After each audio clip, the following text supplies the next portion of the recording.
Thank you to the committee for the opportunity to be a part of this conference, and especially to be able to lead off this section on mental health. My name is Peter Ballerstedt, and I'll be the moderator for this opening segment. Most people recognize that there is an epidemic of chronic illness in the United States today. In fact, it's a global epidemic, with chronic illnesses being the leading cause of death globally. This is an unsustainable burden upon our healthcare systems, not to mention their unsustainable economic, societal, and environmental impacts. What many do not recognize is that there is a common root cause. This common root is insulin resistance with chronically elevated insulin, technically hyperinsulinemia. Greater knowledge of this and adoption of proven lifestyle interventions can reverse the decades-long increase in metabolic illnesses, regenerating public health in this country and around the world. Today, we'll hear from a researcher and a medical practitioner who are striving to increase our awareness and understanding of this greatest threat to our public health.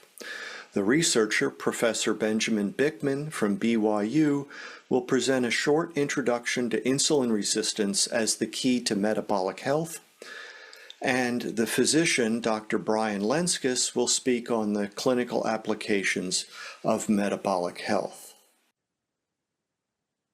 Hello, and thank you for allowing me a few minutes to share with you some of my research. I am Professor Ben Bikman. I'm a biomedical scientist and professor in the cell biology department at Brigham Young University. My research is focused on metabolic health, and it is a problem, no surprise to any of us, where a recent report indicated that roughly 88% of U.S. adults were considered metabolically unhealthy. In other words, only 12% were considered in good health. And to varying degrees, this is a problem that is reflected around the world through Southeast Asia, the Middle East, East Asia, and throughout the Pacific. Even in our own backyard, for example, Mexico has a bigger metabolic problem than we do. Now, I'm mentioning metabolic health, and I appreciate the fact that there may be myriad ways of defining it. One way to define it would be to see it through the lens of the metabolic syndrome. The metabolic syndrome is this cluster of metabolic complications that always tend to go together. Things like too much fat around the waist, high glucose levels in the blood, high blood pressure, and collectively we could say dyslipidemia, where triglycerides are too high and or HDL is too low. Now, these seem like they are related but different in origin, and yet in reality, they all share one thing in common, namely insulin resistance. So insulin resistance is the most common health disorder worldwide, indeed reflected throughout the world in the map I just showed you. But insulin resistance is also very relevant, even beyond its prevalence, insofar as it is a leading contributor to some of the most costly and crushing chronic diseases like diabetes and certain cancers and heart disease, as well as less lethal but no less unfortunate problems like infertility and problems of the mind. Now, what is insulin resistance? It's a twofold problem, namely some cells aren't responding very well to the hormone insulin, but then also insulin levels are higher. These two things always go together. Now that you know what it is, where does it come from? As an insulin-resistant studying scientist, I say that there are three primary causes: stress and the related hormones like cortisol and epinephrine, inflammation from any cause, infection or food sensitivities or hypersensitivities, and then lastly, hyperinsulinemia, the technical term for too much insulin in the blood. Of these three, all of which are capable of causing insulin resistance, one stands supreme, namely elevated insulin. When there is too much insulin, the body becomes insulin resistant, and that's reflected here. So chronically elevated insulin will result in a reduction to insulin sensitivity. It's almost as if the cells of the body are becoming deaf. And then as we transition to the latter half of this talk, If too much insulin is the key contributor, then it's no surprise that reducing insulin is the key solution. Now, as a brief tangent, I wanted to take a moment to make you familiar with what the various macronutrients, fats, proteins, carbs do to insulin. You can see here, and this is a reproduction of a human study, dietary fat alone has no effect. Dietary protein may have a modest effect, if any. And then dietary carbohydrate, at least in a pure form like glucose, of course, has a substantial effect on insulin. This is important not only because of the direct effect of the carbohydrate, but even more so when we look at what the global dietary trends are. Namely, that over 70% of all calories consumed globally come from carbohydrates.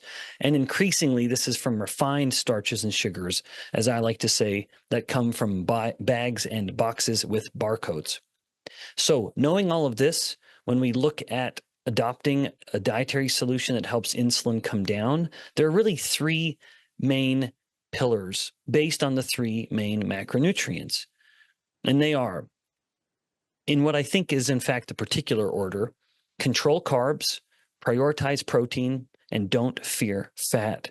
Now, with regards to control carbs, perhaps the simplest way to look at this is if a person is eating carbs, they need to be focusing on fiber.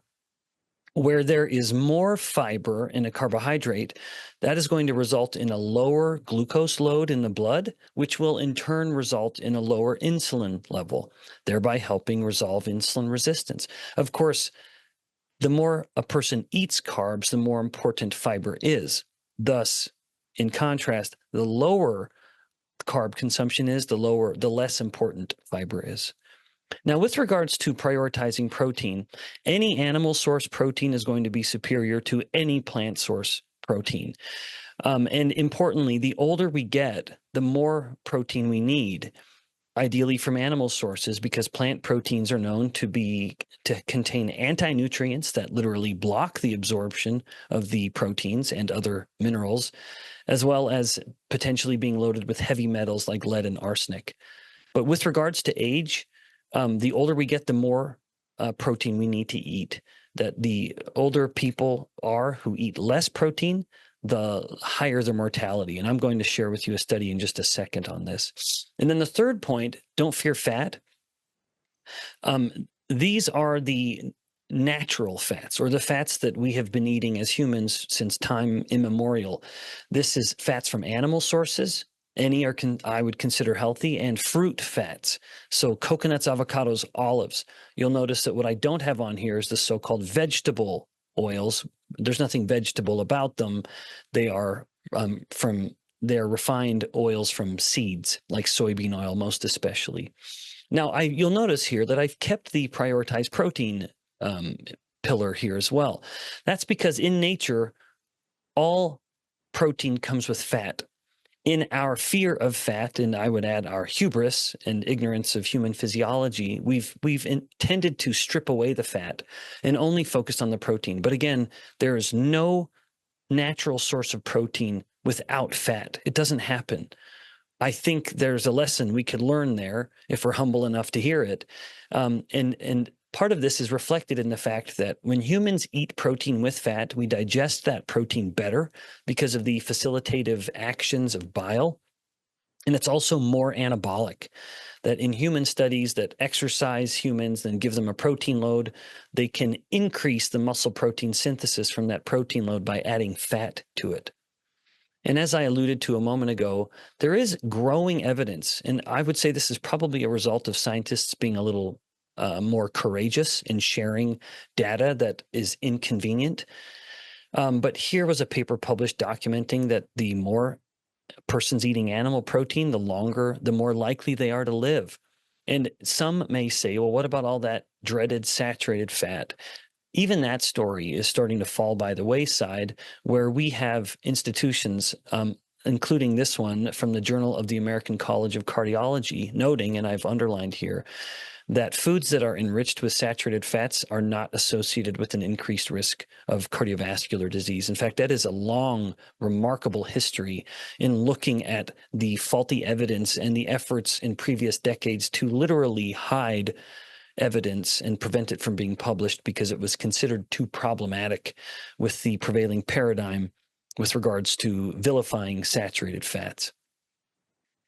Okay, in the time we've had together, we've gone through some very important points. I hope you consider them important, namely making sure that you're familiar with what insulin resistance is and its contribution, even though we didn't have time to talk about mechanism, to all of these so-called plagues of prosperity. We also discussed where insulin resistance comes from, with a heavy emphasis on elevated insulin itself being the key contributor. And then finally, we spent the last several minutes talking about the solution, because as much as this seems like a bit of a horror story, it is at least one with a happy ending, namely that if we can change the way we eat, what was perhaps initially the culprit becomes the cure. Thank you for listening. I hope you found this information helpful. And again, I'm delighted to have been able to participate. Hello, my name is Brian Lenskis. I'm an internal medicine doctor. Honored to be with you today. Honored to speak with two of my fellow colleagues here, Dr. Bikman and Dr. Ballerstedt. Let's jump right into the talk. My plans to build upon the foundation laid by Dr. Bikman. He has all the science down, and I'm applying his science to clinical practice. Here's my talk: clinical application of metabolic health. I have no financial conflict of interest for this talk. I practice general internal medicine in San Diego, California, and Prescott, Arizona. I'm the host of Life's Best Medicine podcast and the Low Carb MD podcast. This guy should look familiar to you since he just talked to you, but this is Dr. Ben Bikman again. He taught me 5 important things for a long, healthy life. Number 1, manage our stress. Don't work 18-hour days and be stressed all the time. Get adequate sleep. 8 hours of sleep or so. Avoid smoking and alcohol, or excessive alcohol, I should say. Regular exercise and eating real food. So these are the 5 things we can do to improve our health. Everything else is luck of the draw. In other words, what he's talking about is controlling carbohydrates, prioritizing protein, don't fear fat, and fast, which is meaning time restricted eating or eating fewer times per day. In other words, stay as insulin sensitive as possible. So if you can imagine, your fat cells are like these balloons here. When we're young, they're all empty, so they could fill up really slowly. But once they start getting really full, they start ignoring insulin because they don't want to explode. So they're saying, look, I can't take any more sugar in right now, so stop forcing me to do that. So this is from Dr. Bikman's lab, and I use this with patients all the time, because standard medicine, we're missing out on the importance of metabolic health. So as you can see, this yellow line is glucose or your 3-month sugar average. And if we're just following that, we may miss impending diabetes, because it doesn't just happen one day, this type 2 diabetes. And so between these 2 lines is about 15 to 20 years of time. So during that time, you can see this green line is going up here. Hopefully you can see my pointer, and that balloon is filling up more and more and more. And once the balloon gets full, your pancreas that makes insulin will start getting fatigued. And as that drops down, sugars start going up. So this is the time of insulin resistance, and the net result of that is type 2 diabetes. So we have a lot of risk factors that we can look at it in clinical medicine. One of my favorite tools is a continuous glucose monitor. This is someone on a low carbohydrate diet, so you could see during the day they're not getting these big spikes that they would get from eating, a lot of sugar with meals, and the sugars look flat like this, which means your body needs to produce less insulin to get rid of sugar. So as a clinical example, this is one of my favorite patients. He came to me October 1st. This is in 2020. A lot of stuff was going on at that time, for sure, for all of us. But October 1st, 2nd, and 3rd, you can see his sugars were well above into this white line here, with poorly controlled diabetes with a markedly elevated A1C, the 3-month sugar average, despite being on insulin. So you can take a look at this, and here he is 3 weeks later to a month later. His sugars are running 90 to 100 off all medicines. We had to stop all of his diabetes medicines down here at the bottom because he was getting low sugars, right? And this one spike here was from exercise. So not all sugar spikes on the continuous glucose monitors are bad. So anyone want to guess what this one was? You guessed it, happy hour. 1 margarita with one of my patients, and you can see that red where it went low afterwards. So when that happens, you want more food, you want to eat stuff. That's why we have chips and salsa with our margaritas, I guess. And this one was half a cupcake, right? Half a cupcake made her sugar go up to almost 200. And then she got low sugars afterwards and was hungry. But look, she got right back on track the next day and her eating was perfect. So a lot of us think that eating sushi is healthy. So here's the spike for sugar. This is the same patient, by the way, 2 weeks, 1 week apart. Sushi made this patient go to 202, and look at this. With having a steak, the sugars went down from 85 down to 73. Right. So it actually slowed. The body was using this food as fuel. This has a lot of carbohydrates because the rice, people don't realize 1 cup of rice has about 10 scoops of sugar, or teaspoons of sugar in it. So there is a lot of sugar in that, plus the sauces and everything else we do. So I was struggling with weight mostly because I was having sushi and white rice, thinking I could lose weight that way. And it doesn't work if you're insulin resistant. So here's what a steak's full of. So a lot of us are confused. So your neighbors are going to tell you, don't eat steak. Well, it's actually 71% water. This comes from Zoe Harcum. 70%, 71% water, 21% protein, only 7% fat, which is this little spot right here, and 2% of saturated fat. So we've been really taught to fear fat, in standard medicine, and we're starting to realize we have to change our ways. This is the nutritional value of a ribeye steak. This is from another nutritionist online. But you could see it's not just cholesterol. People think steak is just cholesterol. Look at all the nutritional value you have. I won't go through all that for you for the sake of time. And here's the other one. This is you can kind of imagine this is the 1 week. This is the same patient, by the way, a week apart. And look at this big spike of sugar. What's the difference? The top tracing was a double wrapped in lettuce, right? The bottom one, they just added the bun. And this is in someone who's insulin resistant. So you could see a lot of the stuff we think is healthy, like whole wheat toast and bread, it's going to really spike the sugar levels and insulin levels. Both oatmeal and cereal raise sugars like crazy, and then you get a lowering of sugar afterwards, so you get hungry all the time. This is someone who ate a bunch of eggs, and you can see that the eggs were very flat and no spike of sugars with that. So if you're going to get an omelet for breakfast, get that over pancakes and syrup. Trust me on that from a metabolic standpoint. This is what's actually in eggs. So when your friends tell you eggs are full of cholesterol, take an eye of all the nutritional value. There's no more nutritionally sound food than that. And this is important too, because a lot of us, when we go to the doctor, they're going to tell us to look at LDL cholesterol. For me, it's way down the list. I really look at the metabolic markers first. As Dr. Bikman talked about, high triglycerides, low HDL cholesterol, having a big belly, high sugars, right? And high blood pressure. So this is in the country of Colombia. They took everyone who had a heart attack and they compared them to people who didn't have a heart attack, and they looked at what markers would matter. So if the risk ratio here is 1, it means it made no difference. So they looked at total cholesterol, made no difference. LDL cholesterol made no difference. High blood pressure doubled the risk of heart attack. High insulin, almost 700% increased risk of cardiovascular disease. So when we see this, we think, well, why does my doctor only throw a statin to look at my LDL cholesterol and tell me not to eat red meat? Where the big elephant in the room is this high insulin level. Most doctors don't check insulin levels. Very few do. Less than 1% of doctors that I know check it. But this is our biggest marker. If we don't fix this, we're at market risk for metabolic disease and diabetes and cardiovascular disease. Also, HDL cholesterol. We find on a low carbohydrate diet or a carnivore diet that people's HDL, so you want to be in the shortest stack here. So if your HDL is only 25, that's your risk of heart attack. If your LDL coming across here is 220.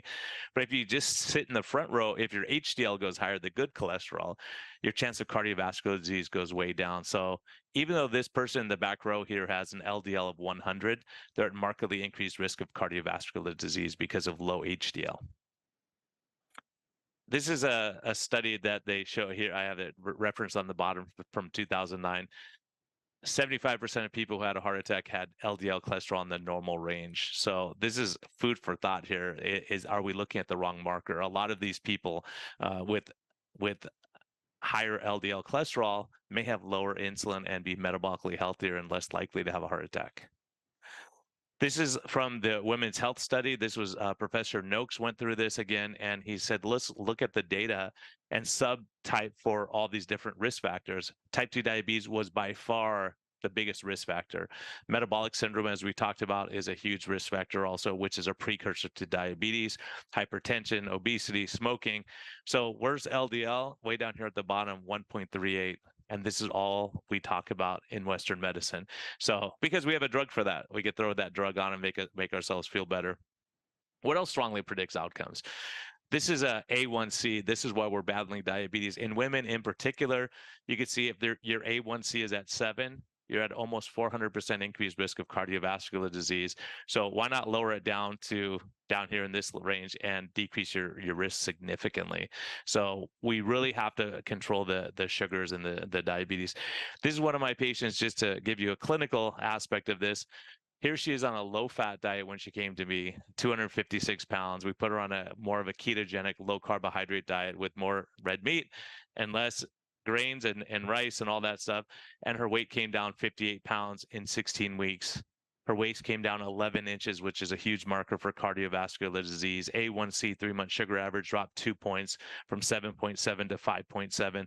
Her triglycerides came from 314 to 65, 249 points down. Her HDL went up 32 points. That's when we went higher. Her LDL dropped 59 points. So if low-fat diet is controlling our LDL, she's doing everything backwards here, because her LDL dropped dramatically on a higher fat diet. And her visceral fat, which is the dangerous fat around the organs, highly correlated with those balloons being full, dropped in half, 3.5 liters. So this is another point I want to make on the continuous glucose monitors that are important. Is this is my patient with type 2 diabetes on a well-managed low carbohydrate diet. Here she is on Friday. Here she is on Saturday. So her numbers, she was sitting on that red line before. Now she's up closer to that yellow line. And then here she went right over and then straight back down afterwards. If you can see her tracings from the next day, it was lower than this red line most of the day. And I asked her what she ate that day. Believe it or not, she was fasting, but she was very stressed because she had to give a talk like I'm doing now. And because of the stress of giving that talk, her sugars went straight up. Her talk started at 3 o'clock and ended at 4 o'clock. And after that, it came straight down. And we see this all the time. So don't underestimate the power of stress. And this is another patient of mine. I'm just putting this on there. This is what he typically runs. And then he went out of town. Here he is. He went to dinner that night. He had Taco Bell. And he said, it didn't even taste good. But look how long his sugar stayed up this whole time. Next day, he was visiting with family and friends, and he had chips and salsa, and it went up like this. Next day, believe it or not, he exercised. And when he exercised, his sugars went up. He was just burning off that extra sugar, and we saw it on the freeway basically going to the muscle. So that's not necessarily a bad thing. That's a good thing. And then he had dinner and dessert. The next day, he had biscuits and gravy and an egg, and his sugar went to 256. The reason I put this here, and again, he had dinner and dessert that night. The reason I put this here for you, you can look at this. Bacon, eggs, and avocado, his sugars did nothing the next day. So if you have to choose between these two things, which one are you going to choose to keep your sugars down and your insulin low? Here we go. Like Dr. Bikman's talking about those 5 things. And then at night, he had a burger wrapped in lettuce, but then he had to have the sweet potato fries, right? But interestingly enough, even though his sugars were so high that whole time, he actually lost weight during this time because he was very low stress. He was visiting his grandson for the first time, took a week off of work. And so it's not all about what we're eating. Stress does play a role in all this stuff. And this one I wanted to leave you with, because we're short on time. This impacted me. This is a patient that I was consulted on that has severe dementia. And so he was on a standard American diet, eating a lot of sugar. He was on supplements that they give seniors that, like these milkshakes that are high sugar. And he sat like this day after day after day, just staring at the ground, drooling. Here he is, a month later after doing a ketogenic diet and watching his carbohydrate intake, and they put him on some shakes that had very good fat content in it. So since all of us are getting older here, this is something, I don't think the sound's going to come across, but you could see him playing catch with his great-grandchildren. So the benefits of metabolic health on our seniors and all of us is dramatic, and I don't think there's anything more dramatic than seeing someone who couldn't function at all now engaging and talking with his family. So this is why working in the field of metabolic health is so exciting for us. And thank you so much. I'll let Dr. Ballerstedt take over here. Hopefully this gives you an idea of what we're doing in the clinic, and I thank you for your attention. In summary, there is a global epidemic of chronic illnesses which have a common root, insulin resistance with chronically elevated insulin. Since diet is the primary driver, we can correctly call this a form of malnutrition. The agricultural products of grazing lands management, that is red meat and full-fat dairy, as the best sources of the essential nutrition humans require for proper development and function, are part of the solution. So my challenge, what can we do? Well, first, as individuals, we can educate ourselves, we can learn more, and apply that knowledge as necessary in our own lives. And then I'd ask the question, is there a role for the National Grazing Lands Coalition in promoting this message to its members and their communities through educational programs, perhaps member screening, appropriately advocating? We're open to suggestions, so please let us know what you think. Here's where you can begin to learn more. First, with Professor Bikman's book, Why We Get Sick, The Hidden Epidemic at the Root of Most Chronic Disease and How to Fight It.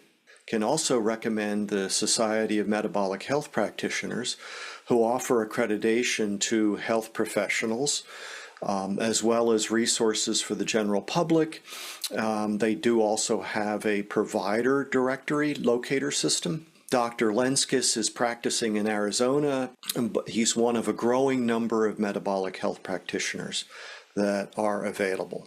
Thank you, and we look forward to answering your questions here at our poster and our vendor table in the main room. Please feel free to contact me with any questions, comments, and suggestions. How can we regenerate public health?